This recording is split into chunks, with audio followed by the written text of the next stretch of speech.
안녕하세요 여러분. 오늘의 흥미로운 영상 내용은 매그니퍼선트 3번 주식을 매도할 때가 된 3가지 이유, 그리고 중국의 시진핑, 미국의 압력에 맞서 경제 요새를 건설하다에 관한 것입니다. 우선 좋아요 버튼을 누르고 채널 구독 및 알림 설정도 잊지 마세요. 여러분의 관심과 지지가 저희에게 큰 힘이 됩니다. 첫 영상은 월스트리트 저널의 최신 기사에서 다룬 매그니퍼선트 3번 주식을 매도할 때가 된 3가지 이유에 대해 이야기해 보겠습니다. 그동안 애플, 마이크로소프트, 아마존, 알파벳, 구글, 메타, 페이스북, 엔비디아, 테슬라는 시장을 주도하며 엄청난 성장을 보여줬습니다. 하지만 이제 이 빅테크 주식들의 상승세가 둔화되고 매도를 고려해야 할 시점이 왔다는 분석이 나왔습니다. 이번 영상에서는 이 주식들이 위험해진 이유 3가지를 쉽게 설명해 드리겠습니다. 끝까지 시청하셔서 여러분의 투자 판단에 도움이 되시길 바랍니다. 첫째, 빅테크 주식의 과도한 비중과 시장 위험. 첫 번째 이유는 M7 주식의 시장 내 비중이 너무 커졌다는 점입니다. 현재 7개 기업의 시가총액은 S&P 500의 거의 3분의 1을 차지하고 있습니다. 특히 변동성을 고려한 베타 조정 기준으로 보면 M7은 전체 시장 노출의 거의 45%를 차지하고 있습니다. 즉, 대형 투자 펀드들이 M7 주식을 시장가 중으로 보유하고 있을 경우 포트폴리오의 절반 가까이를 7개 기업에 집중 투자한 셈이 됩니다. 이는 지난 25년간 최고 수준으로 위험도가 높아진 상황입니다. 만약 M7 주식이 하락하면 전체 시장이 흔들릴 수밖에 없기 때문에 포트폴리오에서 비중을 줄이는 것이 현명할 수 있다는 분석이 나왔습니다. 둘째, 자본 지출 증가와 AI 투자 부담. 두 번째 이유는 빅테크 기업들의 과도한 자본 지출입니다. 이제 M7 기업들은 AI 경쟁에서 살아남기 위해 엄청난 돈을 투자하고 있습니다. 연구개발과 데이터 센터 확장에 막대한 비용을 지출하고 있으며 앞으로도 계속 증가할 것으로 예상됩니다. 특히 올해 말까지 M7 주식의 매출 대비 지출 비율이 사상 최고치인 14.5%에 도달할 것으로 전망되고 있습니다.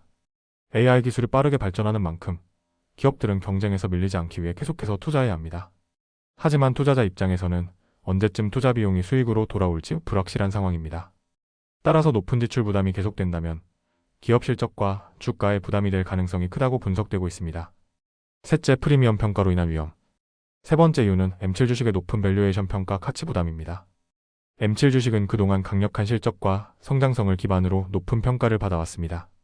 하지만 현재 주가 수준이 너무 높아 작은 실수만 있어도 시장의 반응이 극도로 예민할 수 있는 상황입니다. 예를 들어 최근 AI 기술과 관련해 DPS 캡 패닉이라는 이슈가 등장하며 AI 투자에 대한 불안감이 커지고 있습니다. 이런 상황에서 투자자들은 AI 개발 비용이 과연 정당한지 혹은 과도한 거품이 끼어 있는지 고민할 수밖에 없습니다. 월스트리트 저널은 이런 불확실한 미래를 감안할 때 주식 평가가 매우 높은 상태에서 더 이상의 상승이 어려울 가능성이 크다고 경고했습니다. 넷째, 결론, M7 주식을 일부 매도하는 것이 현명한 선택일까? 그렇다면 이제 정말 M7 주식을 팔아야 할까요? 기사에서 언급한 에던 파커 애널리스트는 M7에 대한 부정적인 시각을 가진 것은 아니지만 일부 포트폴리오 조정 비중 축소에 필요할 시점이라고 조언하고 있습니다. 특히 주가 변동성이 커지고 시장 전체가 흔들릴 가능성이 높아진 만큼 포트폴리오 내 M7 비중을 줄여 리스크를 관리하는 것이 중요하다는 것이 그의 분석입니다. 물론 시장에서는 여전히 M7 주식에 대한 긍정적인 전망도 많습니다. 예를 들어 현재 테슬라를 제외한 나머지 6개 기업에 대해 80% 이상의 월가 애널리스트들이 매수 추천을 하고 있습니다. 하지만 변동성이 커지고 있는 만큼 투자자들은 주식 비중을 조정하고 리스크를 분산하는 전략을 고려할 필요가 있습니다. 다음 영상은 월스트리트 저널의 최신 기사에서 다룬 중국의 시진핑, 미국의 압력에 맞서 경제 요새를 건설하다 라는 주제를 이야기해 보겠습니다. 미국과 중국의 갈등이 지속되는 가운데 중국 정부는 외부 의존도를 줄이고 자국 내에서 모든 걸 해결하려는 전략을 추진하고 있습니다. 특히 첨단 기술과 제조업 분야에서 자립하려는 노력이 강화되고 있는데요. 하지만 이 과정에서 막대한 비용이 발생하고 예상치 못한 문제들도 나타나고 있습니다. 첫째, 중국의 경제 자립 전략, 외부 의존도를 줄여라. 현재 중국은 미국과 서방 국가들의 경제 압박에 맞서 자립을 강화하는 전략을 추진하고 있습니다. 이 전략은 2015년 발표된 중국 체조 2025 메이드 인 차이나 2025 이니셔티브에서 시작됐으며 최근 시진핑 주석이 이를 더욱 적극적으로 밀어붙이고 있습니다. 어떤 분야가 핵심일까요? 반도체 및 IT. 미국의 반도체 제재에 대응하기 위해 차체 칩 개발, 전기차 테슬라를 뛰어넘는 글로벌 기업 육성, 에너지 태양광, 풍력, 원자력 등 친환경 에너지 개발, 우주항공 보잉, 에어버스를 대체할 중국 자체 항공기 개발. 중국은 수천억 달러 규모의 정부 지원을 통해 기업들이 자체 기술을 확보하도록 돕고 있습니다. 특히 화웨이, BYD, DPSK 같은 기업들은 중국 정부의 지원을 받아 빠르게 성장하고 있죠. 그 결과 중국산 전기차는 글로벌 시장에서 빠르게 점유율을 확대하고 있고 AI 기술 기업들도 성장하며 서방의 경쟁자들을 위협하고 있습니다. 하지만 문제는 이러한 전략이 엄청난 비용을 필요로 한다는 점입니다. 둘째, 경제 자립의 대가, 천문학적 비용과 실패 사례. 중국 정부의 자립 전략은 막대한 비용을 필요로 합니다. 월스트리트 저널에 따르면 중국의 산업 정책 관련 연간 지출이 약 2,500억 달러야 330조 원에 달한다고 합니다. 하지만 이 중 상당한 자금이 실패한 프로젝트에 낭비되고 있습니다. 특히 반도체 산업은 대표적인 실패 사례입니다. 반도체 산업의 문제점. 중국 정부는 2010년대부터 반도체 자립을 목표로 수십억 달러를 투자했지만 미국과 네덜란드, 일본 등의 핵심 장비 수출 제한으로 첨단 반도체 생산이 어려운 상황입니다. 현재 중국의 반도체 자금률은 겨우 30% 수준이며 목표치인 70%에는 한참 못 미치고 있습니다. 뿐만 아니라 과잉 생산 문제도 심각합니다. 중국 정부의 지원으로 전기차, 태양광 패널, 조선업 등에서 생산량이 급증하며 값싼 중국 제품이 글로벌 시장에 넘쳐나고 있습니다.